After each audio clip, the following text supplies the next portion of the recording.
Então, vamos rever a última aula. Na última aula, falamos sobre o Império Britânico e como ele finalmente triunfou sobre seus principais rivais, que eram os franceses, os espanhóis e os holandeses, por causa de três grandes potências. Certo. A primeira é o Banco da Inglaterra. O que tornou o Banco da Inglaterra tão importante é que ele conseguia absorver capital estrangeiro, certo, de todo mundo. Então, no início, ele absorvia capital da República Holandesa, mas se você fosse um aristocrata francês, se você fosse a Igreja Católica, se você fosse os Habsburgos, todos vocês poderiam mover seu capital para a Inglaterra, onde ele estaria seguro porque seria protegido pela lei EA. Certo, esses são seus direitos de propriedade. E quando a Grã-Bretanha se tornou um império, isso foi importante porque as elites locais na China, na Índia e no Sudeste Asiático ajudavam os britânicos porque eram incentivadas a fazê-lo. Elas podiam ajudar os britânicos a roubar desses lugares e então mover capital, sua riqueza, para a Inglaterra ou para uma das colônias britânicas para proteção. Certo, então essa é uma fonte do poder inglês. A segunda é a ideia de poder brando, certo? Então estamos na escola aprendendo inglês porque queremos ir estudar no Ocidente. Isso é poder brando, certo?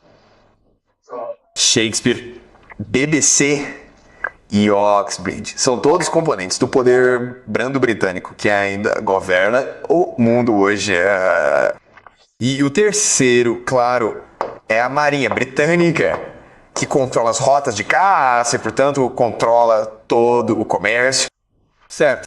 Então, durante o maior tempo possível, em 100 anos, a Grã-Bretanha conseguiu manter o Império Global, que realmente foi o primeiro Império Global, porque abrangia o mundo inteiro. Mas havia três problemas ou três limitações ao Império Britânico. Assim, a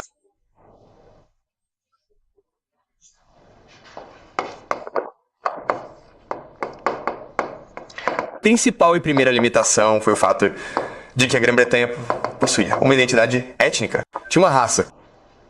Eram os brancos, os anglo-saxões. E embora a Grã-Bretanha governasse o Império Vasco, era muito racista. Ela se via como superior a todos os outros. E isso limitava a sua capacidade de trabalhar com as elites locais. Certo. Em suma, a Índia conquistou sua independência após uma rebelião e a Grã-Bretanha, consequentemente, perdeu seu império ultramarino. Ok. Um exemplo clássico, é claro, é o Brexit de 2016, quando o povo inglês decidiu que não queria mais fazer parte da Europa. Certo?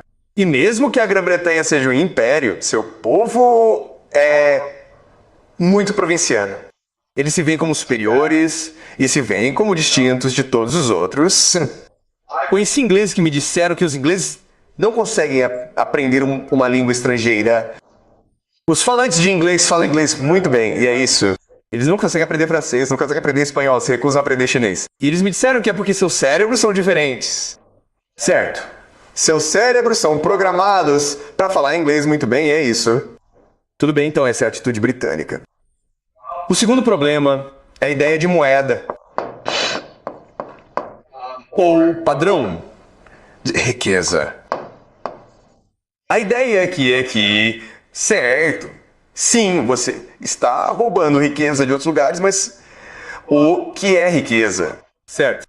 E por muito tempo as pessoas entenderam riqueza como ouro. O problema com isso é que há uma limitação, ou um limite para a quantidade de ouro no mundo. E, portanto, há um limite para quantas pessoas podem participar deste jogo e quanto dinheiro elas podem ganhar no final. Então, é realmente um jogo apenas para elite. Essa é a segunda grande limitação. E o terceiro problema para a Grã-Bretanha é que é realmente uma pequena ilha com muito poucas pessoas e recursos muito limitados e, portanto, não era realmente sustentável para a Grã-Bretanha controlar o mundo inteiro. Há uma limitação para seu alcance.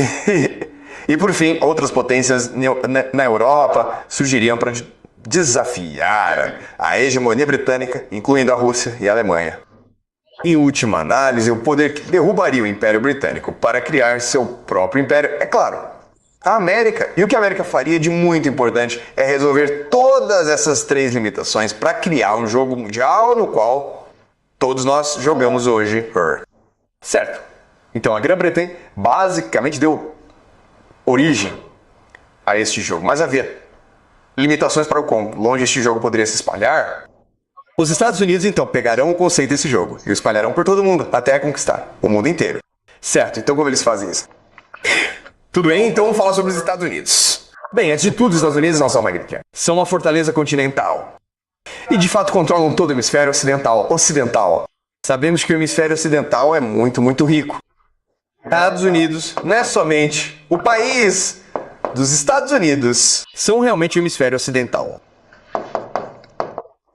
E, como tal, tem população ilimitada e recursos ilimitados, além de terras ilimitadas, certo?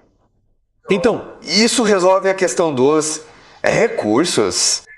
Segundo problema, a moeda. Bem, o que os Estados Unidos fariam para revolucionar o mundo seria tornar o dólar americano o padrão de riqueza no mundo. E como o dólar americano é apenas um conceito, é apenas uma ideia. Todos agora podem jogar esse jogo. E a riqueza agora pode ser infinita. Certo? Mas isso faz sentido, certo? Antes, o ouro era o que todos estavam jogando, mas há um limite para o ouro. Mas com o dólar americano, qualquer pessoa no mundo agora pode jogar. Então falarei sobre como o dólar americano se tornou o centro da riqueza no mundo. Agora, a etnia é outro problema.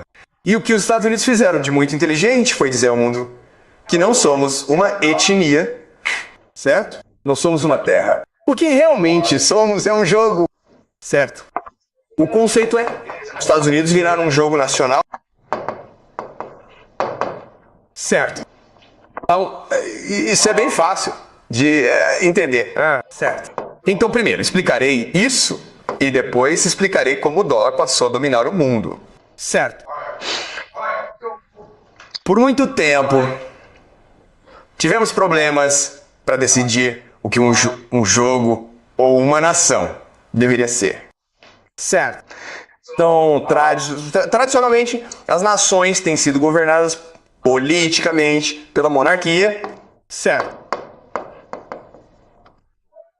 Uma oligarquia. Uma democracia. Ou uma teocracia. Certo. Então há outras, mas essas são as quatro principais. Uma monarquia é muito simples. Um rei está no comando, todos obedecem ao rei. A oligarquia é onde a nobreza está no comando. Outro nome para a oligarquia é aristocracia. Certo? E isso é basicamente Roma. Uma democracia é onde o povo toma todas as decisões. Então o que acontece é que se uma decisão tem que ser tomada, as pessoas se reúnem e fazem discursos. Quem faz o melhor discurso recebe mais votos. E então essa decisão é implementada. E claro, o exemplo clássico de democracia é Atenas. Certo? Então você tem uma teocracia, o que significa que os padres estão no comando e os padres representam a vontade de Deus. Certo? E claro, a teocracia, o último exemplo, é a Europa Católica. Esta é uma Europa medieval quando a Igreja Católica estava no comando. Tudo bem. Mas começando com o Iluminismo, quando Deus não era mais considerado, filósofos importantes debatiam entre si o que uma nação deveria ser, o que uma sociedade deveria ser. E então vamos discutir as principais teorias desse período. Tudo bem. Então a primeira ideia é: se Deus realmente não importa, certo? Se cabe aos humanos decidir como estruturar suas sociedades, qual a melhor forma de fazer isso? Na atualidade, a ideia mais popular é, sem dúvida, a teoria do contrato social. E há dois grandes teóricos. O primeiro é John Locke, que é inglês, claro. E para ele, governo é muito simples, certo? Os seres humanos têm 3 direitos fundamentais que Deus nos deu, certo? Que são inelutáveis, o que significa que ninguém pode tirar de nós. O primeiro é a vida, certo? O segundo é a liberdade. O direito de dizer o que quisermos. O direito de fazer o que quisermos. O terceiro é a busca pela riqueza patrimonial, certo? Então, eles têm propriedade privada. Em outras palavras, o governo existe para proteger a riqueza que geramos pelo nosso trabalho duro. E se a roubarmos, tudo bem também. Se matarmos pessoas na Índia, China e França para obtê-la, tudo bem também, porque isso aconteceu em outros lugares. Certo? Tudo bem. Então, propriedade privada. E como você pode imaginar? Se você tem riqueza, você gosta muito do sistema, e não só isso, mas você é encorajado, você é incentivado a trabalhar duro. E foi isso que realmente permitiu que a Inglaterra ultrapassasse os franceses, os holandeses e os espanhóis. Então você tem outro teórico chamado John Rawls. E essa teoria é diferente, certo? Também é a teoria do contrato social, mas é uma ideia diferente, que é tudo bem, nascemos em um estado de natureza. Temos liberdade, podemos fazer o que quisermos. Por que escolhemos abrir mão dessa liberdade e entrar na sociedade? Certo, a razão é que, quando fazemos isso, criamos um contrato social que cria a vontade geral.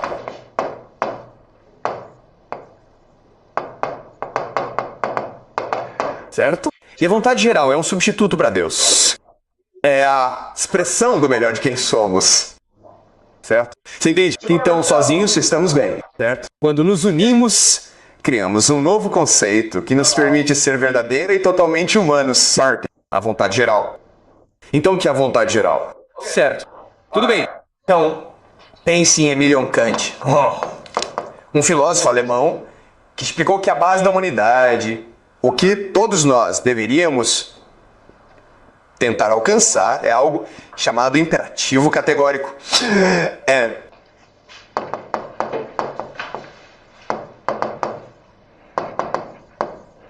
Certo. O imperativo categórico é a mais alta lei moral. Certo? É realmente a lei de Deus.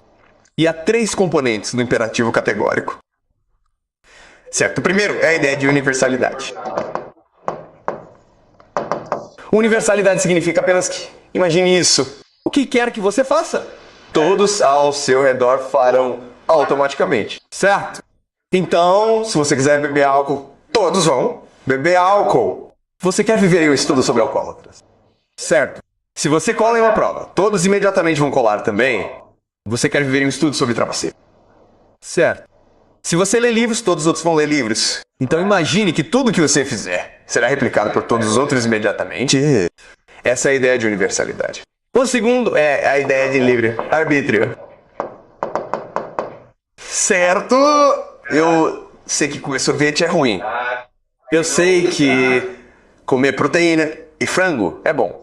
Certo. Mas eu posso ser forçado a comer frango, mesmo que seja melhor para mim. Tenho que escolher comer frango sozinho. Se eu quiser comer sorvete, posso fazer isso. Certo. Então, não podemos coagir as pessoas a fazerem o que não querem. Tudo bem. E o número 3 é que o ser humano é um fim em si mesmo. Certo. E a ideia aqui é que você não pode usar humanos, um ser humano, para atingir um propósito maior, porque os humanos são um propósito final. Então não posso ser como o rei que diz, sabe de uma coisa, eu vou entrar em guerra para ganhar muito dinheiro para todos e sacrificarei 50% do meu povo, mas os outros 50% que sobreviverem serão felizes, viverão no paraíso. Você não pode fazer isso, certo? Porque você não pode sacrificar a vida de ninguém para atingir um fim maior, porque o fim último é a vida humana, certo? Então essa é a ideia do imperativo categórico. E isso se torna a base teórica para a vontade geral. Certo. Agora, em termos práticos, como se implementa isso na sociedade? Bem, a vontade geral dá origem ao governo. E então, o governo dá origem às leis. Certo? Então, a legitimidade do governo vem do consenso do povo, que é a vontade geral. A vontade geral não é democracia, certo? A vontade geral é uma ideia abstrata que representa o melhor de quem podemos ser. Tudo bem. Então só porque todo mundo pensou, ok, todos nós deveríamos votar para matar aquela pessoa porque não gostamos dela. Não, essa não é a vontade geral. A vontade geral é que todos são importantes, faça aos outros o que você gostaria que os outros fizessem a você, certo? Então você não pode matar ninguém. E se as pessoas votarem nisso, então o governo é ilegítimo porque vai contra a vontade geral. E isso é importante para nós porque se torna a base da Revolução Francesa. E a Revolução Francesa, todo o continente europeu, certo? Incluindo a Grã-Bretanha, Prússia, Áustria, Rússia, todos se uniram e atacaram a França. A França era pobre, a França não tinha monarquia, mas a França derrotou todos. Porque as pessoas estavam energizadas para lutar por sua nação. Elas acreditam que agora faço parte de um bem maior, de equidade neste jogo, portanto defenderei esta nação com minha vida. E a França, por muito tempo, foi imbatível no campo de batalha. Certo? Tudo bem. Então essa é a concepção francesa de uma nação. Uma nação é um contrato social que garante direitos aos seus cidadãos e, em troca, seus cidadãos devem estar dispostos a sacrificar suas vidas pela nação. E é por isso que a Revolução Francesa foi tão bem sucedida, o que levou ao Império Francês sob Napoleão. Certo, isso faz sentido? Agora, a outra concepção. Certo, são os próximos. E?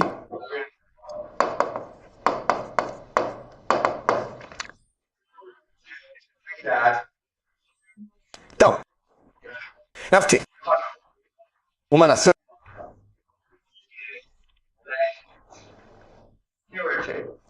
Uma nação ali. Certo? E você prova que é digno, sacrificando-se em batalha.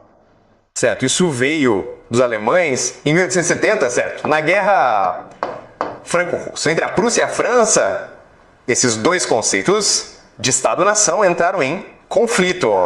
Certo, os franceses tinham um contrato social.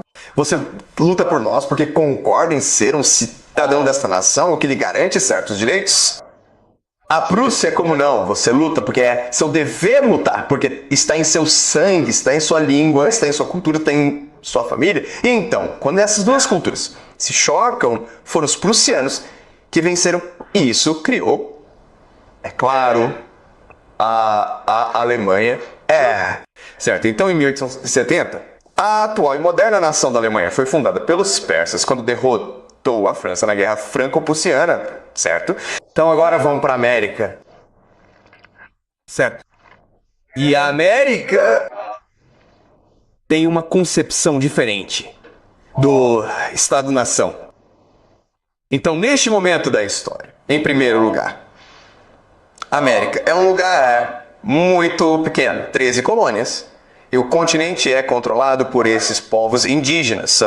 Os franceses estão lá, os espanhóis estão lá, certo? Mas os americanos são muito ambiciosos e estão se expandindo muito, muito rápido. E a Grã-Bretanha, o país natal, na verdade, começa a ter medo da América, porque nessa época, por volta de 1700, a América tinha mais pessoas, é mais rica. Está recebendo pessoas de toda a Europa. E então a Grã-Bretanha tenta limitar a expansão da América, certo? Ela tenta dizer que você não pode cruzar uma certa linha, os Montes Apalaches. A América diz, dane-se, vamos revoltar. Certo, isso cria a Revolução Americana. E em 1789, a América cria a Constituição, que se torna a lei mais importante do país. E então, nesse ponto da história, a América, os pais fundadores americanos olham ao redor do mundo. Eles sabem sobre o sistema britânico, eles sabem sobre o sistema francês. Eles estão tentando fazer o país crescer o mais rápido possível. Eles têm que lutar contra os espanhóis, os franceses, os britânicos e os povos indígenas em suas terras. Eles estão tentando acolher o máximo de pessoas possível, certo? Então, eles decidem que a nação se tornará um jogo, certo? Um jogo em que o cidadão é um jogador e o cidadão está tentando maximizar sua riqueza. Certo? E por meio desse processo de maximizar sua riqueza, tentando obter o máximo de riqueza possível, ele será enérgico, ele trabalhará duro. E essa energia contribuirá para a riqueza geral da nação, o que permitirá que a América cresça muito, muito rápido. Certo, esse é um plano. Tudo bem. Então, para isso funcionar, eles têm que controlar o jogo que tem 3 características principais. Certo. A primeira é que ele tem que ser aberto, o que significa que qualquer um pode vir jogar. Certo, mas isso significa também limitar a história e a etnia do lugar. Então o conceito que a América cria é a ideia de caldeirão cultural. Nós acolhemos qualquer um que venha para a América, independentemente de sua raça, independentemente de sua história, independentemente de sua riqueza, contanto que você esteja disposto a assimilar a América no caldeirão cultural. Certo, essa é a primeira ideia. A segunda ideia é a justiça. E a terceira é clareza.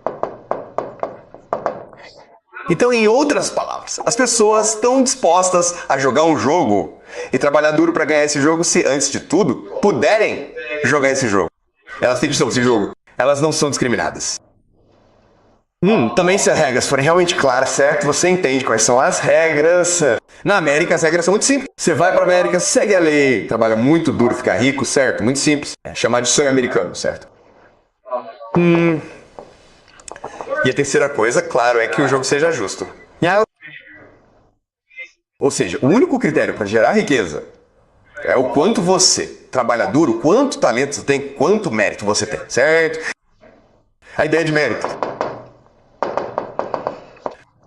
E olha, isso é verdade. Quando você for para a América, você descobrirá isso. Se você trabalhar muito duro, se você for realmente talentoso, se você for realmente inteligente, eles respeitarão isso. Eu já estive em muitos países e posso dizer que na América isso é verdade, mas não é verdade. No Canadá, cresci no Canadá, e eles se importam se você é ambicioso, não se importa se você é inteligente, não se importa se você trabalha duro. Eles não se importam. Eles esperam que você siga as regras e se conforme. Certo, isso é o Canadá. Você vai para a China, certo? Todos nós sabemos a China. Certo, ninguém se importa se você trabalha duro. Ninguém se importa se você é inteligente. Ninguém se importa.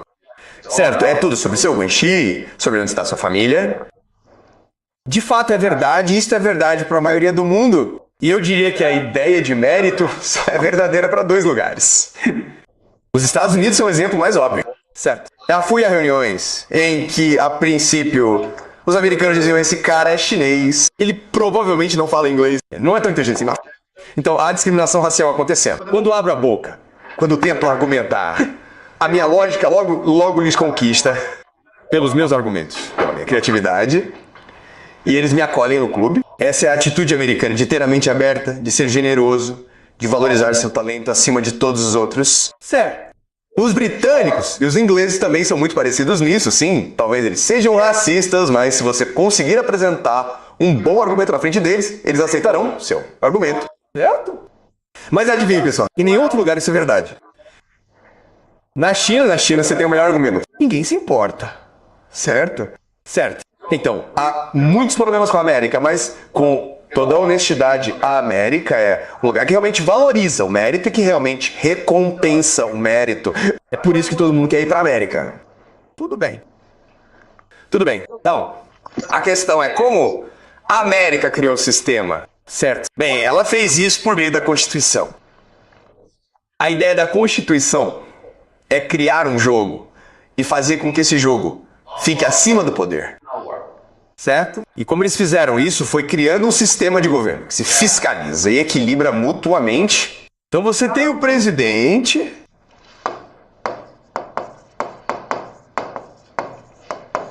você tem o Congresso, certo? E você tem a Suprema Corte. A Suprema Corte é muito simples. Ela interpreta a Constituição, que é a lei mais importante do país. E, então, os poderes do governo são divididos igualmente entre esses diferentes poderes. Então, o Congresso pode criar leis e controlar os gastos, certo? Que é chamado de bolsa. O presidente tem poderes de guerra, basicamente. Ou a espada. Certo. Mas se o presidente declarasse guerra, ele precisaria da aprovação do Congresso, porque o Congresso tem que dar o dinheiro para começar a guerra. Certo. E a ideia de que a Constituição é a lei mais importante do país significa que é realmente o Estado de Direito. Tá. Então, embora você tenha esse sistema de governo em vigor, você também tem outro sistema paralelo chamado judiciário. O sistema judicial que protege os direitos de propriedade da mesma forma que eles fazem na Grã-Bretanha. Certo? Isso faz sentido? Então, a ideia é que isso é um jogo. O governo é um sistema para manter a abertura, clareza e imparcialidade do jogo. E por causa disso, os Estados Unidos conseguiram dominar o mundo muito rapidamente. O lance desse jogo, certo, é muito importante que entendamos que ele é expansionista. Certo. Então, o que aconteceu é que, em sua história, os Estados Unidos enfrentaram certos desafios nesse jogo e esse jogo venceu todas as vezes. Certo. Então, o primeiro grande desafio desse jogo é chamado de Guerra Civil Americana. Então, deixa eu explicar o que aconteceu. De 1861 a 1864, a Guerra Civil foi travada entre o Norte e o Sul. Esse foi um choque de sistemas econômicos. Então, o Norte jogou o jogo. E então ele acreditava no trabalho livre. O Sul tinha seu próprio sistema econômico independente que focava na agricultura. E por isso usava trabalho escravo.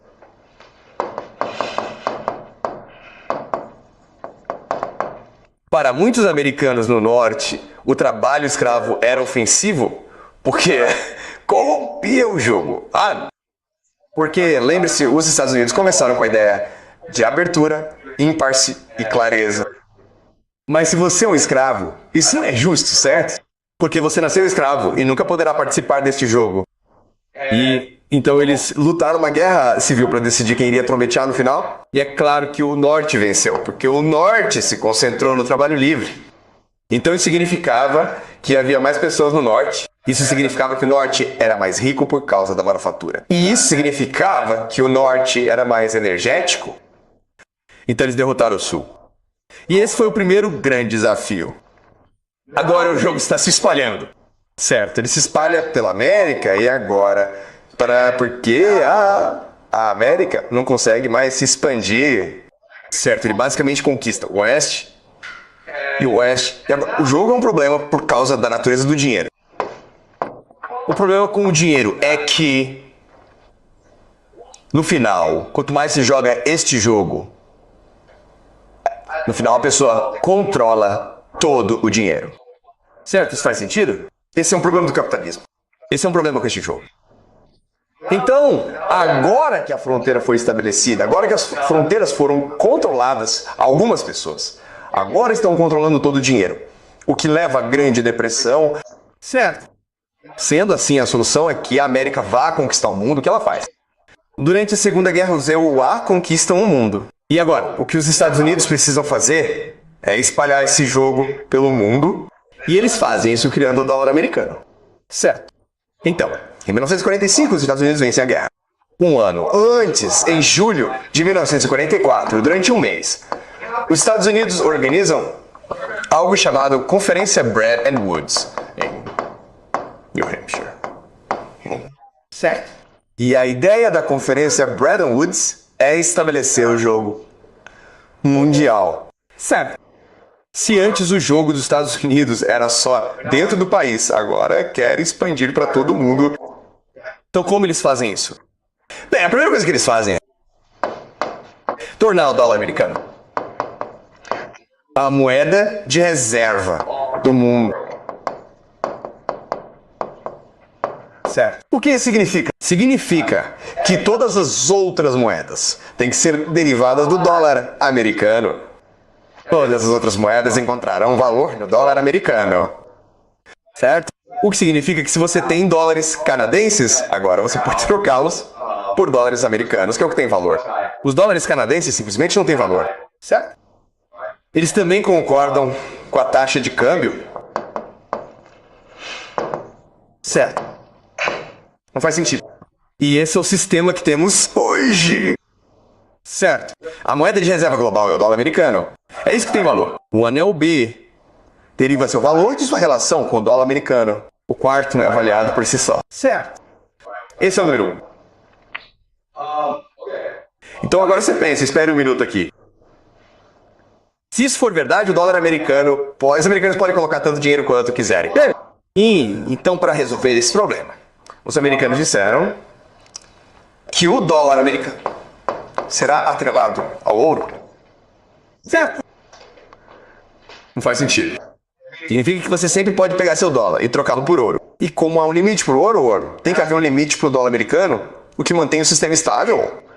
Certo? Tudo bem. Esse é o número 1. Segunda coisa,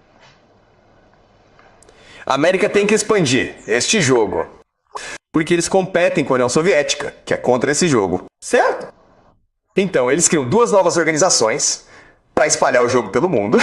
E esses 2 jogos, essas 2 organizações, são chamados de Banco Mundial e Fundo Monetário Internacional, FMI. Certo, então, para simplificar. Certo, entende isso? O trabalho do Banco Mundial é lhe dar empréstimos. Certo, então digamos que a China é pobre, certo?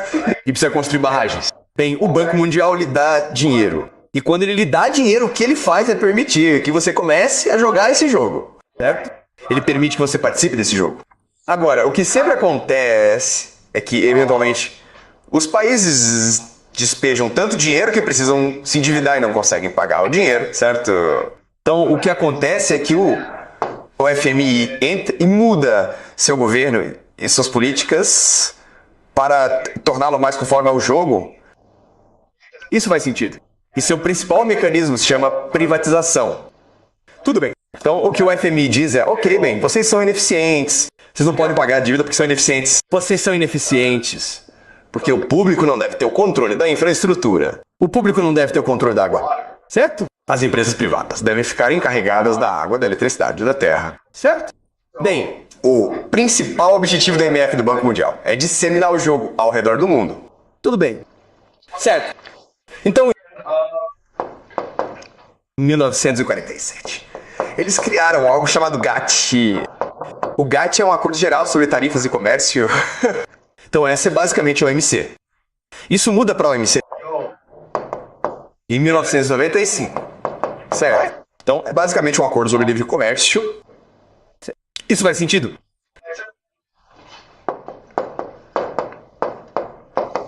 O SWIFT é um acordo entre diferentes bancos do mundo sobre como transferir dinheiro, HRI. Certo. Por exemplo, se você quiser transferir dinheiro da China para os Estados Unidos para ir para a universidade, certo? Adivinha, pessoal? Vamos para o SWIFT. Então, agora ele permite mais cooperação entre bancos do mundo para usar dólares americanos. Tudo bem. A última coisa é como esses países se reúnem e decidem como cooperar economicamente. E a resposta é o Banco de Compensações Internacionais. Certo. E a ideia é que os bancos centrais de diferentes países se reúnam e concordem com certas políticas. Tudo bem. E tudo isso é feito em segredo. Ninguém sabe sobre eles. Então, esse é o jogo que os Estados Unidos criam. É muito simples. Certo. E há outros componentes, mas vamos nos concentrar nisso. Agora, ao longo do semestre, vamos nos concentrar mais em como esse jogo é jogado especificamente. Mas primeiro eu vou apresentá-lo a vocês. Agora vamos falar sobre como o dólar conquistou o mundo. Tudo bem. Então, por muito tempo, esse sistema funcionou bem. Os Estados Unidos competem com a União Soviética. Mas, com o tempo, os americanos começam a abusar desse sistema. Então, eles pagam por coisas que não podem pagar. Por exemplo, a Guerra do Vietnã. Por exemplo, uma corrida espacial. Por exemplo, algo chamado de Grande Sociedade. certo? Eles estão gastando muito dinheiro. E outros países começam a surtar. Então a França basicamente retira todo o seu ouro dos Estados Unidos. Então em 1900... O que Nixon faz? É dizer, sabe de uma coisa? Aqui está o segredo, pessoal. Na verdade, não temos o suficiente para pagar a todos, certo? Então dane-se isso. Nós já não vamos mais vincular o preço do ouro ao valor do dólar. Entendeu? Agora você não pode mais resgatar seus dólares americanos por ouro. Está feito. E assim, o dólar americano se transforma num esquema Ponzi. Tudo bem. O que é um esquema Ponzi? Um esquema Ponzi é basicamente o dólar americano valioso, porque as pessoas querem usá-lo. Vocês entenderam? Não tem valor em si. Só é valioso porque as pessoas querem usá-lo. Então, agora Nixon tem que ir e criar demanda para o dólar americano. Certo? Então, a primeira coisa que ele faz é ir para a Arábia Saudita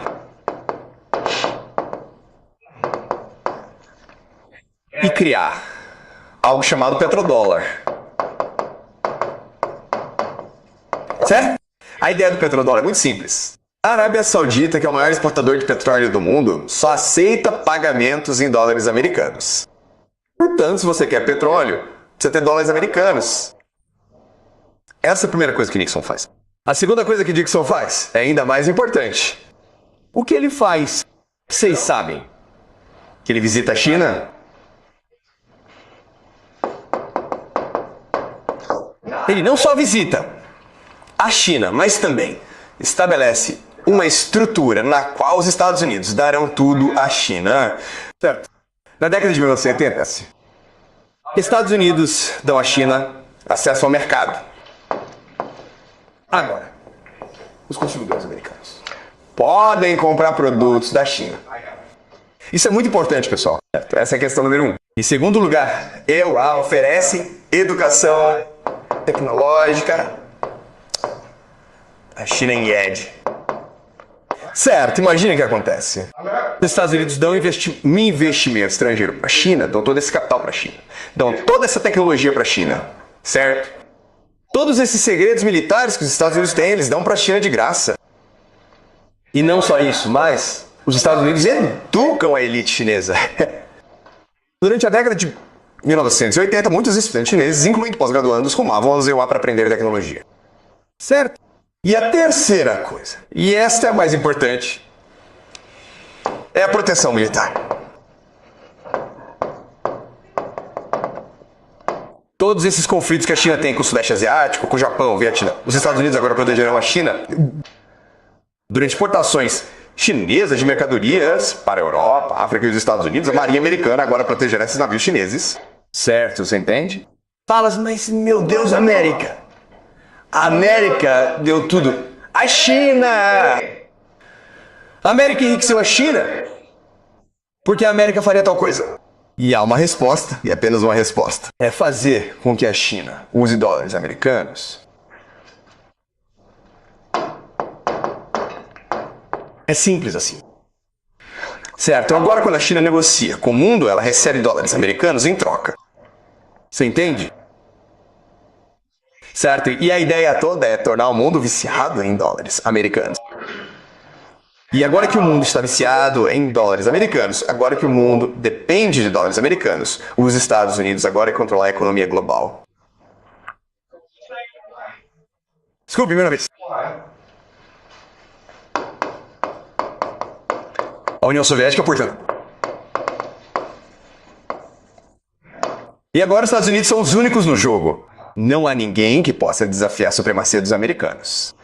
E então o que acontece agora? É que os Estados Unidos criam algo chamado Nova Ordem Mundial. A Nova Ordem Mundial é baseada no comércio global, mas como os Estados Unidos controlam o dólar americano, agora eles podem controlar algo chamado preços. Preços significam apenas que os americanos podem decidir o valor de tudo, certo? Ou seja, o ZEUA estabelece uma hierarquia de preços. Então, no fundo estão os recursos. Acima disso está a manufatura. Depois há o conhecimento. E por fim as finanças. Certo? É Esta é a hierarquia de preços para o mundo. E ela divide o mundo em uma divisão de trabalho. Então, o que são recursos? Bem, pessoal, é a Rússia. Certo, isso não faz sentido. Rússia, África, América do Sul. O que é feito em fábrica? China. O que é conhecimento? E o que são finanças? América. Certo, isso faz sentido? Então, o que vai acontecer é que a América vai pegar sua manufatura e transferir para a China. Certo? Porque é mais barato para a China fazer isso do que para os EUA. E tudo que os EUA vão fazer é financiar. O que são finanças? Finanças são apenas a criação de dinheiro. Com o propósito de criar mais dinheiro? Certo. Então, esse é o sistema em vigor. E à primeira vista parece ótimo, porque todo mundo está ganhando dinheiro. Mas há uma instabilidade inerente nesse sistema, certo? E discutiremos toda essa instabilidade ao longo do semestre. Mas para simplificar, vamos falar sobre a América. O que acontece quando você se concentra em finanças é que você se torna uma economia especulativa. Você se concentra em jogos de azar. Certo, basicamente jogos de azar. E isso leva a algo chamado de grande crise financeira de 2008. Quando a economia americana entrou em colapso. E nessa época, toda a economia mundial deveria ter entrado em colapso. E então o que aconteceu? Foi que todos esses bancos centrais do mundo todo se reuniram na Basileia, na Suíça, no Banco de Compensações Internacionais. Certo. O órgão secreto, no qual todas as políticas econômicas são feitas, e eles decidem que a única maneira de salvar o mundo é se a China gastar dinheiro. Você entende? Por que temos todos esses arranha-céus? Por que existem todos esses aeroportos? Por que existem todas essas ferrovias de alta velocidade? Porque os Estados Unidos, porque a China, para salvar a economia global, decidiu investir em infraestrutura. E a iniciativa de Belit salvou a economia global. Agora, depois que a China fez isso, a China desenvolveu muitas dívidas, certo? E a China basicamente disse ao mundo, olha, nós salvamos a economia global, então merecemos um assento à mesa, certo? Merecemos ser iguais aos Estados Unidos e, portanto, vamos vender nossos produtos, nossos telefones Huawei ao redor do mundo. Vamos competir com os Estados Unidos pelo domínio global. E os Estados Unidos disseram, vai ser... E isso levou, é claro, a Donald Trump. 2016, Donald Trump. E a primeira coisa que Donald Trump fez, claro, foi iniciar a guerra comercial eu a China, certo? A China quer ser igual à América. A América diz não. Dane-se, nós vamos destruir vocês. Então, a América tentou sancionar a China. A América tentou bloquear a China. Certo. Então discutiremos isso novamente mais tarde ao longo do semestre. Certo? Então o que aconteceu, claro, foi que em 2000 a Rússia invadiu a Ucrânia. Assim, a mensagem da Rússia já sabe da hierarquia de preços. Larga isso, certo? Porque adivinha o que acontece, pessoal? Se você não tem recursos, esse sistema não funciona. Tente fabricar sem recursos. Tente ter conhecimento sobre recursos. Tente ter financiamento sobre recursos. Certo. Então, quando a Rússia invade a Ucrânia, ela está tentando controlar os recursos da Ucrânia. Rússia e Ucrânia juntas controlam 1/3 dos carboidratos do mundo. Uau. África e Oriente Médio morrem de fome. 100 grãos russos e ucranianos. Lá, certo? Isso faz sentido? Então, agora, todo esse sistema está em perigo. Certo? Então, hoje a América luta para salvar aquilo que tem de mais valioso. Eles estão tentando lutar para salvar o sistema. Eles estão tentando lutar para salvar o dólar americano. Faz um esforço para proteger seu capital em hedge. E a Rússia e a China estão tentando se esforçar. Então, estamos em uma época de reinicialização do jogo. Tudo bem? Reinicialização. E esse é o mundo em que vivemos hoje. Certo. Tudo bem. Então discutiremos isso ao longo do semestre. Alguma pergunta? Vocês entenderam?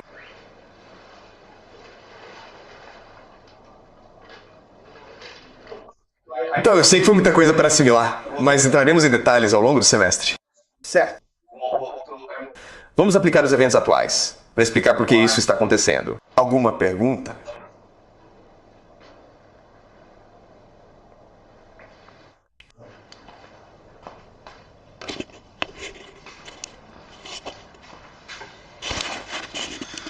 Diga-me, a única razão para eles produzem um serviço para a China é deixar que usam dólares americanos, não é?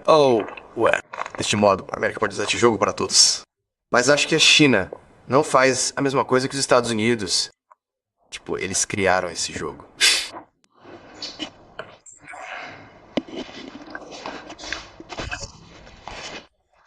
Tudo bem.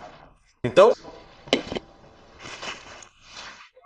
discutiremos isso ao longo do semestre. A relação entre a China e os Estados Unidos. Lembre-se de que os Estados Unidos querem que a China jogue esse jogo. Mas eles não podem dizer ao mundo: estamos fazendo isso porque somos gananciosos e queremos que a China seja subserviente a nós. Certo? Então eles disseram que queriam que a China jogasse o jogo porque esse jogo permite que a classe média crescesse. Isso tornaria a China muito mais democrática. Mas isso era apenas besteira. Isso era apenas uma fraude, uma mentira, hipocrisia. Então agora que a China está nesse jogo, tudo bem? O que ela está tentando fazer é rejurar o jogo para que seja mais independente, certo? Certo? Porque o problema para a China é que, certo? Para jogar esse jogo, o que você está fazendo é tomar recursos, certo? Você está criando exportações de manufaturados, certo? E esse é o papel da China nesse jogo. Há certos problemas com esse jogo. O primeiro problema é que os Estados Unidos controlam o jogo inteiro, certo? Os Estados Unidos podem simplesmente dizer: não gostamos de vocês, fim do comércio. Então, basicamente, eles param, limitam os recursos e limitam o acesso ao mercado.